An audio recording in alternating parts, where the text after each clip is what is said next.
Welcome to chess, ladies and gentlemen. All right, cool. So I got a nice game taken from round 7. Yes, round 7. Yes, exactly.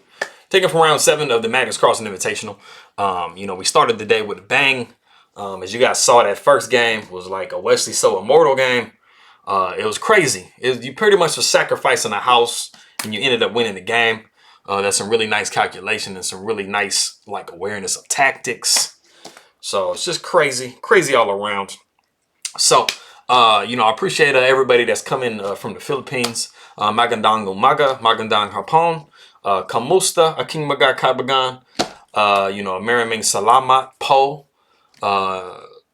sa nanonood, ing aking mga video. Appreciate it very much for you stopping by. Mabuhay to you guys. If I have anybody that's coming from Russia, I will say Privyet, Kakdela. How you guys doing out there? And spasibo. Appreciate you very much for coming by and taking a look at my video. Appreciate it very much, everybody. And so, if you guys are ready to go, we're going to take a look and see what kind of craziness we got on the board for this one. Let's roll. Okay. So we have D4. We have knight to F6. We have C4. So this starts the Indian type situations. You can have a Nimzo Indian, Bogo Indian type stuff. You can also get into like some Slavs or some Queen's Gambit type stuff. Accepted, declined. E6, knight to F3. We have D5. So we have a lot of different options in this particular situation. We have E3. We got knight to C3. We have, some G3 stuff. We even have some bishop type situations, bishop G5, bishop F4. Everything is pretty equal. I would say with G3, which is what brings up the Catalan, is probably one of the better things to play. It's a little bit more solid than some of the other options that you saw, especially bishop G5. There were some problems with that one. So the Catalan is definitely going to be good. So bishop to E7, we got bishop to G2, we have castles, and we have just a basic open Catalan. A lot of times, so we have pawn takes C4. Like I said, you do have some C6s that could come, B6s that could come. Knight B's to D7. All kinds of stuff that could come up as a result of this position here. But we do see pawn takes C4, and we see. It's not a rare move. It's not the highest move. We see knight to A3. And that allows bishop taking A3. And then we see pawn taking A3. A lot of the times in this particular position, you'll see knight to E5. Because, of course, like I was mentioning before, it's not desirable to go B5 because this bishop is controlling this diagonal. So it's you're going to basically have to give that pawn back. You also see like some queen C2s, some queen A4s. Even knight to C3 before you see knight to A3. Even with the queen to C2, you're not going to see this as well because you're going to be looking at this here and you're going to be having to give the pawn back, here.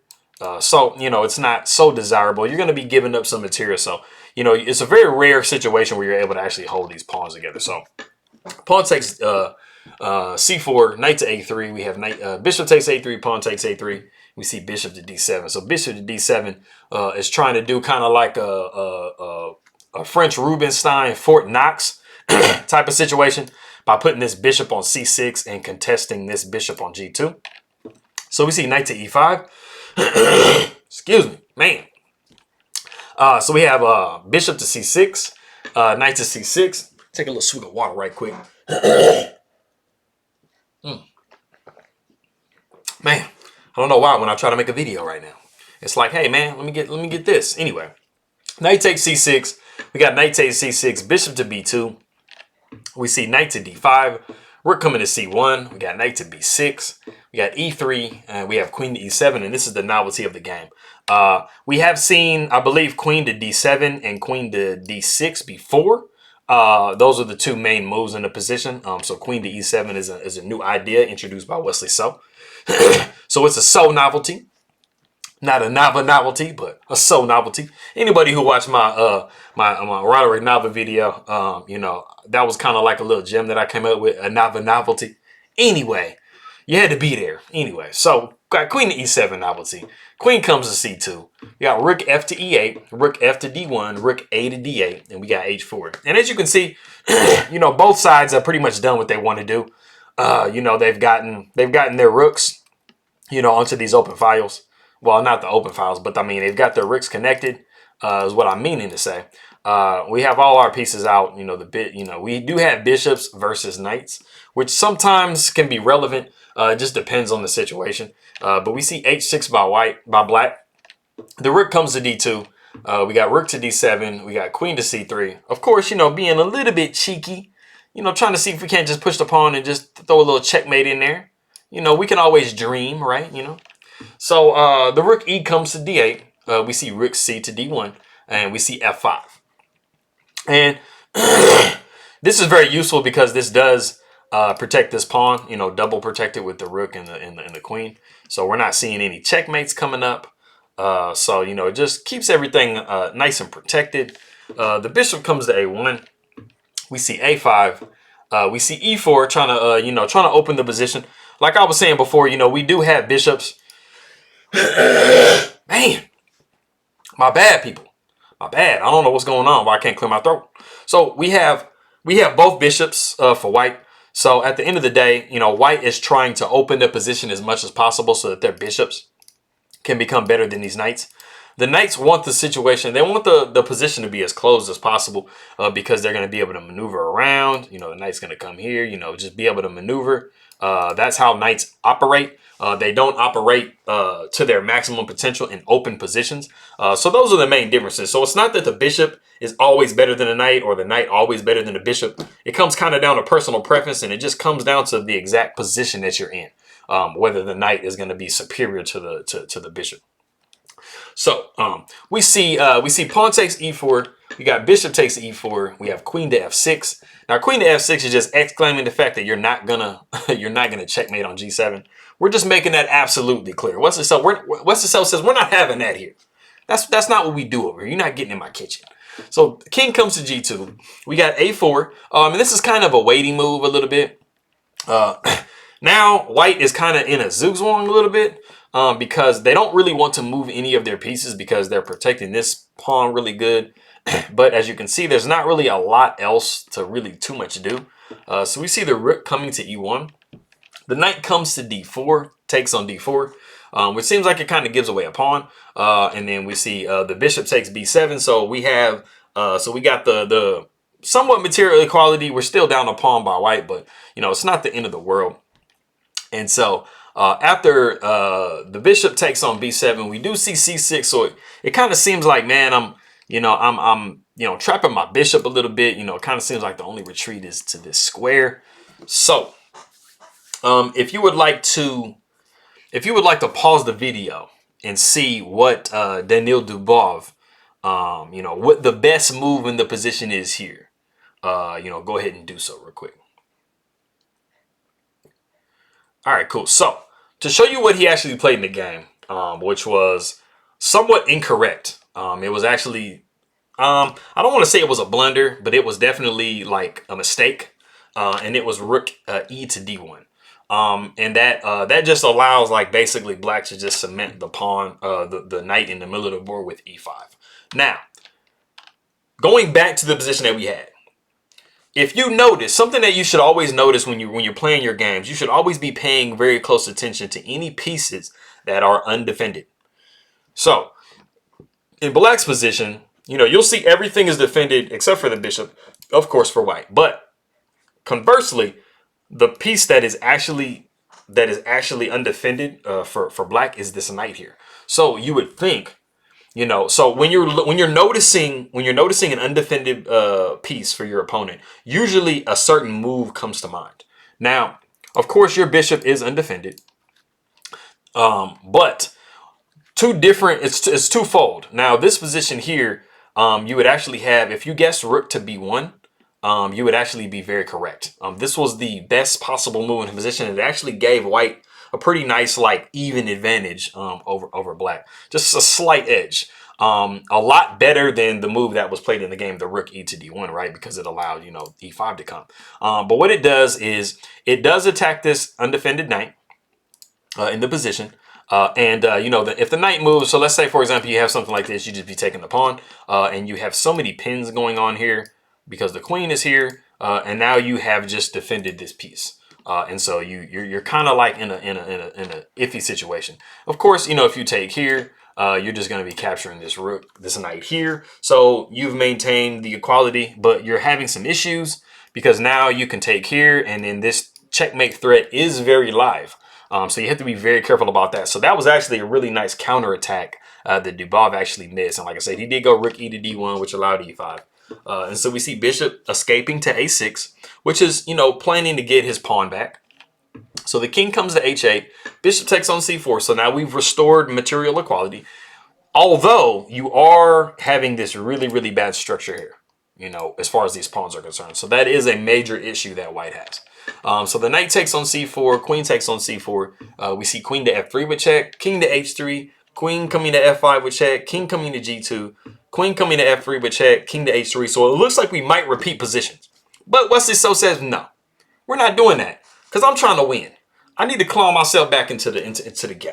Let's get that all the way hooked up, right? So we see knight coming to e2. The rook takes on d7, the rook takes on d7, and then the rook takes on d7, and we have the very, very beautiful checkmate in one threatening knight to f4 with check. Now, of course, you cannot back up here because that's just mate in one, and there's nothing else that you can do with your king. So you are forced to give your queen away, and so that's what has to happen in the game. So queen takes f4. The pawn takes f4, and now we get in a situation where you have a queen against a bishop and a rook. Now, something that's very important that you'll notice for later on in the position is when you have a queen against two lesser pieces, your goal is to discoordinate them so that they cannot protect each other. And a lot of the times you want to have your king in the situation, but sometimes that's not always possible. So going into what we look like here. The bishop takes g7 with check, which forces the king down to h7. Well, not forces it, but I mean, that's just one of the two options. And then bishop comes back to d4. So as you can see, Dubov is making an attempt to, you know, coordinate and make sure you hold, you know, these two pieces together. If you can ever get yourself in a situation where this bishop comes here, this bishop moves here, and then we have the rook moving here or something, you'll have a good way to coordinate your pieces together. I actually had a situation when I was playing online where I had 3 pieces against the queen, and I was able to hold them together, and then I was able to actually promote a pawn, and it was I lost the game on time. It was a bullet game, but I really appreciated, you know, how I was able to actually coordinate my pieces and play against the queen. You know, it's possible, you know, but anyway. We see king back to g8. The king comes to h2. We see pawn takes g3, pawn takes g3. We see queen to e2, you know, trying to get some checks in and discoordinate the pieces. King comes to g1, queen to d1 with check, king to h2, and we have c5. Now, as you can see, it's getting very, very hard for white to actually hold this position because you are trying to deflect this bishop with this pawn. So the rook comes to g7 with check. King goes to f8. And then bishop comes to f6, but this is where the discoordination of the two pieces actually starts to come into play. Queen to e2 with check forces king to g. Well, not forces king to g1, but that's one of the better moves. King to g1. Queen comes to e1. King comes to g2. We see queen to e4 with check, king to h2, and then we see queen to h5. And now, as you can see, not only do you have the king right here, but you also have this queen discoordinating these two pieces, and now it forces. Basically, the computer is saying that this is the best move to make. It doesn't really too much matter what you do with this bishop because it's going to be gone if you put it there, if you put it there. And it basically puts this situation into play. After the queen comes to f5, Daniil Dubov is like, hey, I really can't save this bishop. Let me just back it up to a1. That's probably the best try you can possibly do. But then this actually, unfortunately, allows... the queen to come to f2 with check, the king to come to h3, and then the queen comes to f1 with check. And it is in this position that Dubov actually resigns. And it is because after this king moves, you're going to be dropping this bishop, and then you're going to be having to move the rook. And now you are playing a position where your king is so much separated from your rook. And it's going to be very easy to put the rook and the king into a fork situation and just win this rook. you know, and you're going to be clearing up these pawns. And so it's just not an end game that you can possibly play. And if, I mean, of course, if we did go to, you know, bishop to d2, it would have just been the immediate queen to f2. And it doesn't matter where you move, up here or down here, you're just going to be picking up this bishop. So it's going to be more of the same type of a situation. You know, so that's the power of having a king by itself in an open position and you have a queen. There are so many different possibilities for tactics and stuff like that. And so that is that game. And spasibo, you know, Merriman Salamat. King Magakabagan for coming by and checking out the video. And this does put Wesley So back into the top of the leaderboard.